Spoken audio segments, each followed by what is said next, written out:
Hello, thanks for tuning in. You're beautiful. I love you. You're amazing. Even more amazing for listening to this week's episode of Call Kevin. It's the Call Kevin podcast.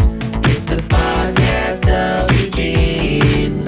It's the Call Kevin podcast on asking things. Podcast Kevin with Call Kevin. Here's Kevin and Lydia. Hello, thanks for tuning in for another episode of Call Kevin. I'm here with my co-host Lydia. Kevin, how are you? I'm doing great. How are you doing? Good. I am doing so well. I'm excited to be back. Me too. In a moment, we're going to dive into our calls. You can always call the Call Kevin hotline, 323-364-0881. Leave a question or a comment that we'll use on a future episode of Call Kevin. If you're not in the United States, you can use that same number on WhatsApp. 323-364-0881. Before we dive in, I want to shout out my upcoming shows. I only have a handful left for 2022. I'll be at the Cincinnati Funny Bone, also the Columbus Funny Bone coming up in just a couple of weeks. I'll be in Albany, Syracuse, New York, and then Michigan City, Indiana is my last show of the year. You can find details for all of my tickets, all of my stuff at kevinjamesthornton.com. And guess what? What? We have a special guest with us here today. We do? Yeah. He's sitting right next to you. Oh, my goodness. Ladies and gentlemen, MintyBongWater. Hello. Thank you for Hi. having me, Kevin and Lydia. Yeah. Obviously, me and Kevin have hung out before, Lydia. It's awesome meeting you, and thanks again for having me. Yeah, it's. I'm so glad that this worked out. Yeah. I was telling Lydia in like early TikTok days, you posted, I was following you, and you posted a video that you were finally quitting your job to be a full-time TikTok person. Yes. And that inspired me because I like at that time, maybe you were around like 500,000 followers. 523,000. Yeah. when I left. And I was at like 200,000. But when I saw that, I was like, wait, you can do that? Like you kind of inspired me because I was like, wait, maybe I'll be at 500,000 soon. And then I can do that too. And I didn't even know what that meant exactly. So I was really hoping you would post more about like, what is he doing? Like, Yeah. I'm going to be honest. When I first had that moment of my life, I felt like Neo in the Matrix. And I was I like bet. taking the red pill. yeah. Just because I was able to break out and go into the combination of entrepreneurship and partnership with social media and just being able to create content full time. It's been over a year now, and it's been a blast. How has it changed your life? It's definitely changed my life for the better. Ultimately, I've had a lot more freedom in terms of time. It's increased my own confidence and shown me that I'm able to do anything that I want to do. It's helped me motivate myself in terms of knowing now that if I do something, I can follow through with it. Especially, as time progresses, still being able to be out in the space to create on my own and for myself. It's really just allowed me to continue to do the things that I like doing and that I'm passionate about and sharing it with people. So I have a quick question. Yeah. This seems like an amazing journey for you, and I'm guessing there are a lot of people that are listening, and maybe there's something that they would like to do with their life, a dream or a new job or something. What would you say to somebody? Like, what advice would you give somebody who's looking at maybe cutting the conventional cords of work and moving into this new space that's available? I would just say that you cannot want a breeze while keeping your window closed. I guess a more traditional way of saying that is that you truly miss 100% of the shots that you don't take. Seizing an opportunity, so much of the opportunity is already laid out in front of most of us because of the internet. We have information at all of our fingertips. We have the ability, most of us have cameras on our phones, to be able to record or share whatever it is that our passion is in one way or another. And we're also in kind of an era where people that enjoy things, I guess it's a combination of fortunately and unfortunately, people would rather watch other people do it. It's kind of like HGTV. You know, if you don't really have the means or the motivation to put your house together, you're not doing it at the time, but you'll watch. And then even for younger generations of watching people play Fortnite or Roblox instead of doing it themselves, we live in such a place now where there are so few. I won't necessarily say leaders, but people that are actually going out and doing what they're passionate about. Um, to where having an audience is it's a lot more attainable than it was several years ago. Even if it's just your core audience, even if it's just 30 people, you know, it's a lot easier to go out and find your tribe or people that relate to you than it would be. So my advice to those people is really starting somewhere, maintaining a form of consistency, finding your core audience and not straying away from that, and then just staying true to yourself is one of the best ways I think you can reciprocate and continue to have your journey be beneficial to you. Nice. When I first met you, you told me that Mr. Rogers was an influence on like the content you're making. Oh yeah, And that's the first thing. I mean, what drew me to your TikTok stuff is it felt so almost like a children's show. And when you finally said, you know, that Mr. Rogers was a big influence, and it's kind of like the same format every time, and you're like looking straight into the camera. Yeah. Like, did you do that intentionally, or for the very first time that I did those videos, yes, you did? it was intentional. And then I've seen the kind of response and feedback that I got. And Which was what? Like people like comforted and- overwhelming yeah. love. Yeah, Yeah. people loved it. And it made me realize how much of it we don't have as a whole right now. Like we don't I can't think of other people in TV or in movies that are looking directly at the kind of like a Bob Ross or Fred Rogers or even Steve from Blue's Clues or Bernie Mac. Like we don't have someone who sits down in a routine kind of schedule or environment and just shares things that they're passionate about and also gives listening and receiving energy. It's not about just what they're sharing, but what they want to take in from people too. So yeah, Mr. Rogers was a huge inspiration of mine, even with having such a large family and being the middle child of 5.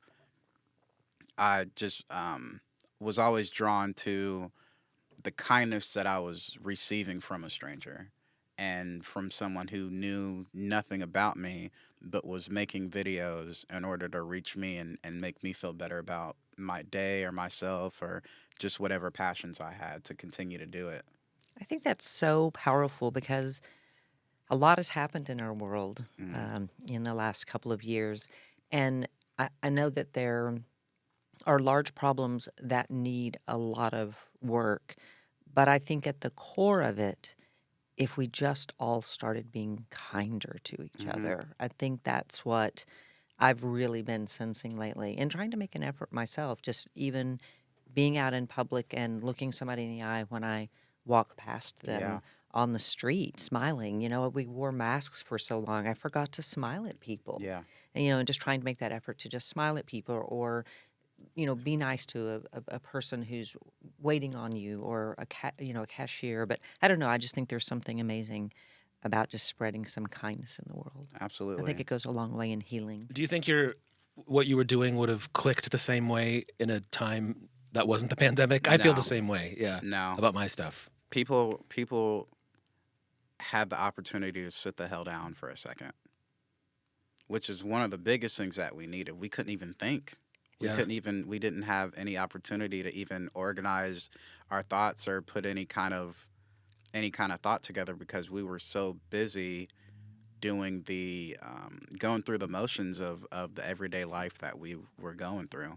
I think the most fortunate case is how much it caused all of us to draw together and just relax and sit down for a minute. Yeah. And maybe even more hungry for kindness. Yeah, Yeah. absolutely. Yeah. Yeah. Because there were more people that were at home. And I think in some cases, loneliness can be such a huge, uh, can cause such a negative effect on us that we would rather be around people even if we're not being treated kindly.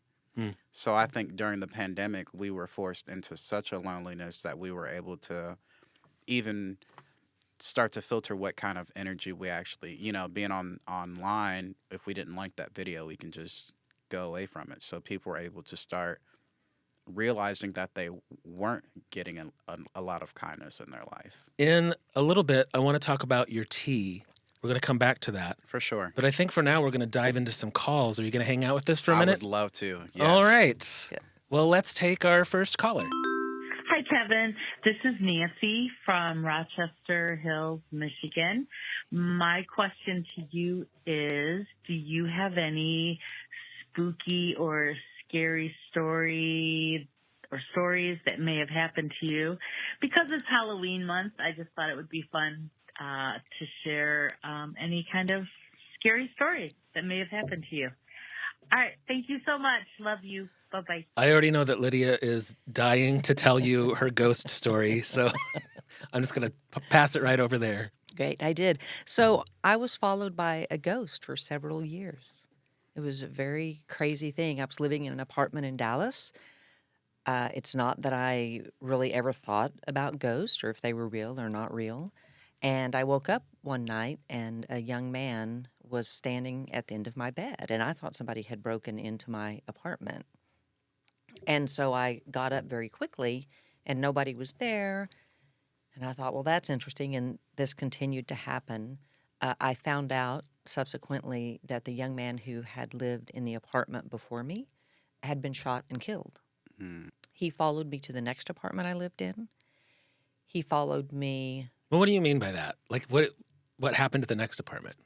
Well, the same thing. So I would wake up at night and he would be standing at the end of my bed. What? But I you felt like physically he was, saw physically saw a person standing at the foot of your bed. Yes. Now, it wasn't like if you were standing at the end of my bed. He felt a little more, because I know what that feels Because like. I do that. You're like, Kevin, go home. Not again. Kevin, the wine box is empty. Go home. Was he going, ooh? No. Maybe those little ghost costumes that we made as kids, but it's Yeah. like they would never stay on. The E.T. ghost costume. Yes, exactly. I know it sounds crazy, and if somebody else told me that story, I'd be like, but it happened. And over time, believe he you. got weaker. He got weaker and weaker and weaker. So there was he felt less present and less solid every time he came. So no, Yeah, if you're not paying rent, you can't stay with me. Ghosts, poltergeist. Do you have any ghost stories? Yes, I do. And Let's hear it. It was 22 years ago. I was 7 years old. And I don't remember exactly why, but I probably was out playing with my brothers or something and got a headache. And so I ended up going to sleep and waking up after dinner was made. And I remember my mom going in my room while I was sleeping, telling me that whenever I was ready to eat, that my dinner would be wrapped in aluminum foil in the microwave. So I wake up, my brothers and sisters are asleep, and I start to walk downstairs, and my parents' door is closed, and I seen this like humanoid-looking figure that stood like 7-8 feet tall, and it was bald and was like sneering at me, like growling at me. Oh my goodness. And I feel like it was like more scared of me than I was scared of it, because I like am a light bearer. I don't know if that, I feel like poltergeist or like ghosts, because I kind of do believe in that like a lot, not gonna lie. So lower light entities, I believe, are more scared of us than we are of them because we're light bearers. And all I remember is that the closer I would get to them to walk down the stairs, the louder it would like kind of like make this snarling noise. And I just remember once it made that loud noise, I just ran downstairs as fast as I could because I was still hungry. and I ate and went back upstairs. Because more importantly, I had to eat, but yeah, I kid you not. So I don't know. I couldn't say it was a ghost story, but I can say it was one of those like I don't know what I saw. wow. Oh, And that's it a ghost was story. That's- yeah. terrifying. Did you take the tinfoil off the plate before you heated it in the microwave? Because that is very dangerous. That is dangerous. And you Yes. might have not known that as a As a Yes. child. Okay. It's probably why I was seeing things. Let's take another call. Hi, Kevin. This is Zach in Phoenix. And I was just wondering if you are going to add a second season of American Queer. I listened to it and I loved it. Thanks so much. Bye-bye. Yeah, a lot of people might not know I have another podcast called American Queer. It's something I recorded maybe 4 or 5 years ago. I put a lot of work into it. It's my story about growing up in a religious setting and slowly discovering my sexuality and coming out of the closet. I'm really proud of it. There's 12 episodes. It's just a very storytelling kind of show. But when I first made it, some people listened to it, but not a lot. But one of the coolest parts of all of this is so many people are now sort of discovering that for the first time. So if that sounds like a story you would like, go check out American Queer. And sometimes people ask if I want to do a second season. I'm not totally sure. I have a couple of ideas of what that would be, but that show was a lot of work. So if I can fully connect to the idea I have, then maybe there will be a part 2.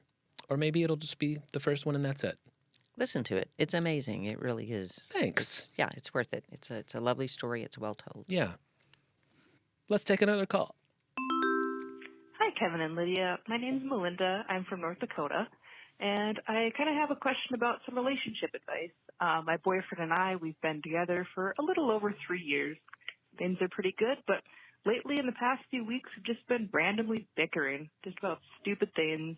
I don't know why. It just seems like all of a sudden we just want to bicker. Do you have any advice on that?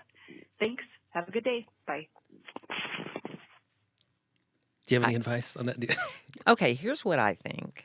I think when couples, for no reason, start randomly bickering, they're probably just trying to get a little rise, a little fire. Like maybe they've gotten bored, I was right? going to say the same thing. Right, don't you think? I Yeah. think that's a sign of if it's- boredom. especially if it's starting to come out from nowhere. I would assume that there is, like you said, someone trying to get some kind of a rise or a spark out of that person without knowing how to do it. Kind of like those memes of like that boy like poking something with a stick and he's like, come on, do something. It's like I'm tired of how things are Yeah. the way they are right now. I think that might also be the product of a lack of communication, just in the terms of wanting to spice things up or maybe look for a little bit more variety in one way or another. If I were to give any advice, I would say to switch things up a little bit and just to be a little bit more spontaneous, even if it's just what movies and shows you normally watch together or what foods you normally go out and enjoy together. I would start to switch those up. And if that's not it, I would move a little bit deeper into the bedroom and see if there's some things you might need to move around. But yeah, either that or somebody's looking for a way out, and so they're starting arguments for no reason. I think surprising your partner, I think, is a really nice thing to do. Right, so hide behind the door. At the foot of their bed. Right. Pretend to be a exactly, ghost. and jump up. No, but I think about surprising. Let me just, that would be an easy thing to do. Dress up cute, sexy, maybe make their favorite food, get a nice bottle of wine, just do something I think that's out of the ordinary and out of the routine. Or they get home and maybe you whisk them away for a dinner, just something. But I would say try to surprise your partner. Love what Minty said. Shake it up a little bit, see if that helps. I think all of that is valid, and that could very well be it. I've also observed that sometimes couples over time start to realize that they actually don't like each other. And that could also be it. This is a long time ago, I was in a polyamorous threesome relationship. It was very modern, cutting edge. It was like super, from the future kind of relationship. But they were already together for a long time before me. And I showed up and I kind of spiced things up for a second. But after that wore off, they bickered all the time. And it was totally obvious to me that they just didn't like each other. And I showed up and distracted them from that for a minute, but they just didn't like each other. And then once I left, they broke up. I think the very least that you can do is have a sit-down conversation and at least try to assess the bickering together. And then maybe you two can diagnose what the issue is, just in case none of the suggestions, or it might be a combination of all of them, but just in case none of the suggestions resonate with you, I would just have a sit-down conversation with your partner and try to pinpoint some things together. That was great advice. Yeah, well said. I have a couple of problems after the podcast. Could you and I have I'm going to start charging now. Now for some advertising. Hello, everybody. My name is Terrell, a.k.a. MintyBongWater, and I am here to talk about my tea brand, Minty. I have 5 different kinds of tea that are hand-blended with a lot of love and intention. I have a mango hibiscus tea, blueberry coconut, apple cinnamon, pina colada, and watermelon mint. All of these teas can be purchased at mintybongwater.com/tea. Once again, that's mintybongwater.com/tea. How about we take another question? Let's do it. Hi, Kevin. This is Luke from Columbus, Ohio. Long story short, I'm in my 30s and told myself for my entire life, ever since I was a kid, that I was not imaginative and I was not a creative person. I thought that I was analytical and mathematical. And then when I got to my 30s, I realized there was a gap in my life and that it was, I am creative. I want to be creative, but I've lived for 35 years without having creativity as an option. Do you have suggestions to get those creative wheels moving at, when you're in your mid-30s?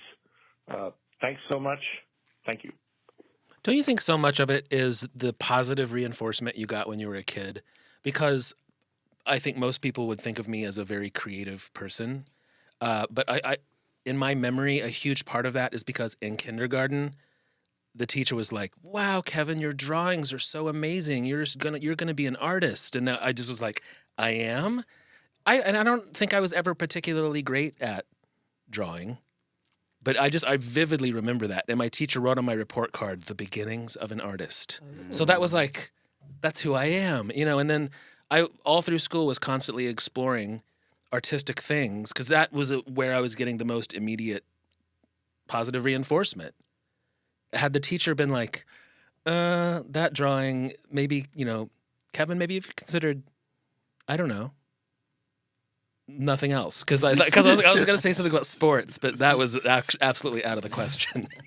So that's why she positive reinforced the drawing. She was like, I watched that kid in gym class and he sucks. So His body's heavy. It doesn't lift off the ground. it does not. So no. Here's what I would say. This is bouncing off that because I think that's true. I think the positive reinforcement is what you need. So what I would say starting out is I think for all of us as artists, it's really important, find your tribe. Mm-hmm. You need to find like-minded people, creative people, people who will support you. You need people who will be honest with you. They need to say, "Oh, that's great," or "That's not." But don't you think, Minty, you have to find your tribe. You have to find those people. Absolutely. I mean, you're that for me a lot. You need somebody to believe in you. And like you said, Lydia, not just yes men, but someone who is encouraging you to sharpen your skills. There was this thing that Ira Glass on NPR said that if you're a writer or whatever it is you're going to do, you sort of have to accept that the first thing you create is not going to be great. Like, you have to start somewhere. So he's like, just write the thing. Like, get it out and just embrace that it's not amazing. Yeah. Like, because you have to grow. I'm going to piggyback off of what you said and say sometimes your first work will be great, and then your second one might be trash. That's true. Yeah. And then your third and fourth might be great, or however you scramble it. It's kind of like a stock market. It goes up and down. Let's take another call. Okay. Hi, Kevin. This is John. I'm in Stanton, Virginia. I have a comment and a question. First comment is, you have an amazing memory, and I really enjoy the way you tell stories about your life, especially when you talk about growing up in a super fundamentalist church, as did I in the 80s and 90s. My question is concerning the Smurfs. I saw a TikTok where you talked about Dungeons and Dragons being evil. I'm wondering if you had the same panic in your church or family about how Smurfs were possibly demonic. My own memory is my sister and I, after finding that out, we sacrificed our 5 or maybe 10 Smurfs in a fire to see if we could get them to scream as they were burning. Just wondering if you had any comments about that. My. Really enjoy all of your content. Thanks. I do, the 80s were a wild time. I do remember hearing about the Smurfs were evil. I mean, there were lots of things that were evil. I think people are doing it with like Harry Potter today. Harry Potter and For me, because I grew up in a super fundamentalist Christian church. I didn't know that. I did. Oh yeah. That's honestly how I feel like I've made such a connection with you, is how much our growing up was similar, because this was evil and that was evil, and here's Vacation Bible School, and there was a Christian summer camp that I went to every single year up until almost like a year or two into my adult, like maybe 17 or 18. But anyway, yeah, for me it was Pokemon. What's evil about Pokemon? They were like demons, man. Anything that had monsters in it they were demons. It was like desensitizing children to be comfortable with demons. So do we think it's like if demons came in the form of, large bald men in your hallway, that they would have a difficult time? And so are the demons are they like putting themselves like making themselves cuter, so that they can? I see now I'm understanding. So the demons can just sort of work their way into your daily life, like and then before you know it, it's gonna drag you to hell. But it's got a button nose, and pink ears. So let it. Honestly, just go for it. I'm fascinated. Like, I'm the visual of them burning their 5 to 10 Smurfs in a fire to see if they would scream. That's the Toy Story movie they didn't put out. Yeah. That is amazing. So I grew up Southern Baptist, and really the only demon that we had was dancing. In my childhood, it was Dungeons and Dragons, the game for sure. That was like the obvious one. I remember there was Kiss, the band Kiss. Oh, wow. Put out a television movie where they were sort of superheroes and they could shoot like lasers out of their eyes. This might have been like late 70s. I was really young, but I wanted to watch it so badly, and my mom wouldn't let me because it looked demonic. Oh. And my parents are not those people at all. But in 1979, they were trying to be those people because they were still going to a Southern Baptist church too. And I think they were hearing those messages of like pretty much every piece of entertainment that looked mildly weird was probably from the devil. Yeah. I do remember when Jimi Hendrix overdosed, my brother had like a gorgeous, like life-size poster of him on his bedroom wall. And my mother came in and took it down, and we lived on a farm, and took it out back to the burn barrel and burned it. It was a rough day in the house. Yeah, George was not happy about that. Was because he was evil, or was just rock music? I think because he had overdosed. I think that's what I remember. I think that was her thing, was that he was putting out some sort of message about drug use that wasn't okay. Satanic panic of the 80s was a real thing. Let's take another question. Okay. Hi, my name is Olivia, and I'm calling from Dallas. I've recently got divorced from my husband, and we had been married for 2 years. He got a new girlfriend after 2 months. How do I deal with him? because I haven't got over him yet. Thank you. Love is rough, man. It can be. It's hard. I'm going to tell you, if a man was married to you for 2 years and left you and already has a new girlfriend, this is tough love, but that is not the person you should be with. The person that is the right person for you would not treat you that way. Yeah, it's hard in the moment when you're experiencing something like that and you don't want to let go of someone, or it's never easy. The as soon as you can like pick yourself up and connect to what Lydia just said and move on, it'll still hurt. But I think the sooner you can like be honest with yourself that it's not going to work, he's not coming back. I have a super painful memory of being with someone and it was a rough relationship and he had started dating someone else and I at the same time with me, and I had no idea, and it's just like a mess of feelings. There's no like easy way out of that. There's something about sitting in it and staying in it that becomes very debilitating. And as hard as it is, if you can pick yourself up and you can walk away from it, there's a real power in that. Yeah. If you can just make that move to just say, I deserve better, and better will be out there and I'll find better. And if you're the one who can look at him and say, I deserve better, and you can't treat me this way, and you're the one who walks away, there is a power in that will serve you in your life so well. Minty has nothing to say about this. I do believe that your healing process is going to be more thorough than his. I think that you actually deciding to spend time alone, whether it's because you're not over him or because you are just realizing that you're not ready to be in a relationship with someone else versus someone else who's, in a relationship for 2 years, going into a relationship for 2 months. That to me sounds like someone just trying to fill a space with either just someone else's company, loneliness. It might have been something that might have been going on beforehand. But regardless, that's just not a good healing process, and you can't heal yourself by jumping directly into something with someone else. So even though it's very painful right now, it's kind of one of those cliche sayings where time does help heal wounds.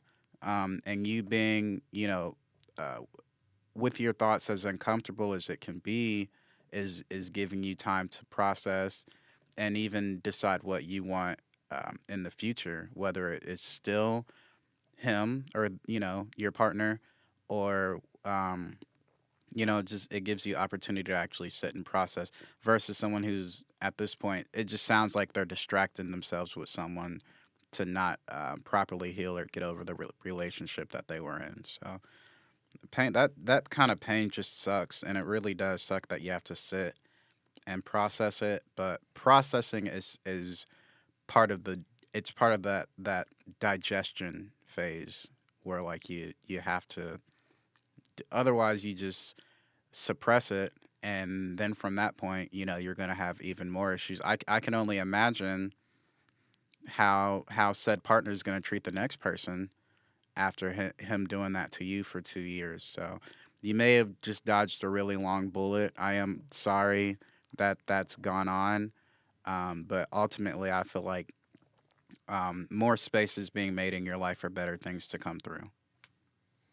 It's interesting the way you love changes throughout your life, and there's no way it can't, because like at least for me, like when you're young, I feel like at every possible moment you have your heart and you're like, like just kind of like, please love me, and then something bad happens. You're like, ooh, and next time you're can't give that. Yeah, can't give that away to everybody. So next time you're like, like I don't know, maybe, because now I've had a lot of painful relationships and breakups, and I'm almost 50 years old now. And, I don't see it as bitterness or like I'm jaded about love. I've just had 50 years of it, and it's like the way I love and experience love today is really nothing like it was when I was 20. It's just different. I don't want it to be like it was when I was 20. I mean, I'm glad it happened. But can you imagine? I mean, I'm sure there probably are 50-year-olds that are still like, huh? And that they never learn or never change, but That was very deep, Kevin. was it? It was good though. No, I think good. that you are true. I was just it made me stop and think. That's Yeah. good. Protect your heart, I think. Yeah, or don't. And, Yeah. But you know what's coming. yeah. I Let's- think we have one more call. Do we have one more call? Mhm. Okay. Hey, Kevin and Lydia. This is another Kevin from Dallas. And I had a question for the two of you. I wanted to know, did either of your parents or both of your parents ever have the sex talk with you? You know, the birds and the bees, that whole thing. Did your parents ever have the sex talk with you? Just curious. Thanks. Question so nice, we asked it twice. I was going to say, oddly, your parents had the sex talk with me. It was very awkward. That is awkward. I'm sorry they did that to you. Well, you wouldn't listen. Yeah. So good. My parents did not. However, there was a girl that I went to school with. I think we all went to school probably with one of these girls. She was very progressive, let's say. She was the first one to do all the things. Mm-hmm. And I was in third grade, and when there was an assembly, we had to line up in the hall, wait, and then walk to the cafetorium. And we were in line to go to an assembly, probably there for maybe 3 minutes. And in that time period, she told myself and my two other best friends that there was no Santa Claus and how men and women had sex. Wow. Did one lead into the other, or was it that was like part one? She no was Santa. she had a lot she needed to Okay. get off her chest. How old were you? I was 8. Okay. I know, and I still... Was it factual? Do you remember what the talk was? It was very... Did you understand? Yes, I did understand it, although I had never seen the parts of a man before. But she was pretty descriptive. Okay. I mean, but she didn't sugarcoat it in any way. And it wasn't like, when a man and a woman love each other, that did not happen. So, yeah, it was earth-shattering. I had to stood in the hall and That and thought about Santa my Claus, life. all within 30 minutes. Oh, That is 3 minutes. 3. That is growing up. No, it was a lot. And I was already a little suspicious about the tooth fairy, so things were just crumbling around me. Did you get a sex talk? No, Yeah. absolutely not. I did have older brothers, so I did, like Lydia, get information in the form of stories. But I think half the time my brother was just lying, like making Yeah. up stuff from like, Kids definitely. you know what I say mean? Like, crap. yeah. I think he was just making up stuff from whatever videos he had seen, but he couldn't have been older than like 15, 16. Yeah. So he was lying, but Yeah. no, I did not get the talk. Yeah. I didn't get a talk, but a book mysteriously showed up on my dresser one day. Oh, were there pictures? There were illustrations, but it was like cartoony. It was like the book was called something. I don't remember exactly, but it was something like "What's happening to my body." I still have it. No, I refer to it often. Like seriously, I'm like, "What's happening to my body?" Damn. They need a book like that for 50-year-olds. What's happening to my body? Part 2. The sequel. Should get a new volume every 10 years. Yes. Do you know why they call it the birds and the bees? I don't think I do. No? So this is where my plant information comes in. Oh yeah. Okay. So all plants that produce flowers are female flowers. The flower is actually the vagina of the plant. Oh. When male plants release their pollen, it gets carried by the birds and the bees to the flowers. So because us as humans can walk around to each other, we don't need animals to connect our sexual organs together. Or, You just painted the most bizarre picture in my. It's true. That's what it is, man. The birds and the bees. I didn't know that. Yeah. So, like anyone who's allergic to pollen, that's the sperm of the tree essentially that you are allergic to, and trees are stimulated by wind. That's when they release all that. You just gave me an incredible but also bizarre stand-up comedy setup, because imagine if it was like that for humans, like it was for flowers, and we did have to have an animal. Like, It's like, hey, take that sperm over there for me. She's hot. Here, kitty, kitty, kitty, kitty. no. Also, I'm wondering, are you ever going to smell a flower again? Are you going to get that close to one now, Kev? Maybe. I mean, I guess not. Face all the way in. Yeah. Man. Wow. I think maybe we just wrapped it all We up. did. Yeah. That was an amazing conclusion. And thank you for the very informative. No That's good. problem. That's And good thank to you for know. joining us Yeah. today. Thank you for having me. Yeah, It's for been sure. Great. Thank It's you. Definitely been great. Yeah. As always, head on over to my website, kevinjamesthornton.com. Check out my upcoming show dates, my merch store, my other podcast, American Queer. Go check it out, kevinjamesthornton.com. And if you have a question or a comment, please call 323-364-0881. Leave a question or comment to be used on a future episode of Call Kevin. 323-364-0881. Thank you so much for listening, watching. Good. Thank you again for being here. Call Kevin and Lydia. We'd love to answer your questions. Yes. Did you notice how she slipped in? She's adding her own name to the I title. know, next time I'm going to put a big piece of tape across my mouth. We're only on episode 2. It's already called Kevin and Lydia. And Minty, apparently, too. Yep.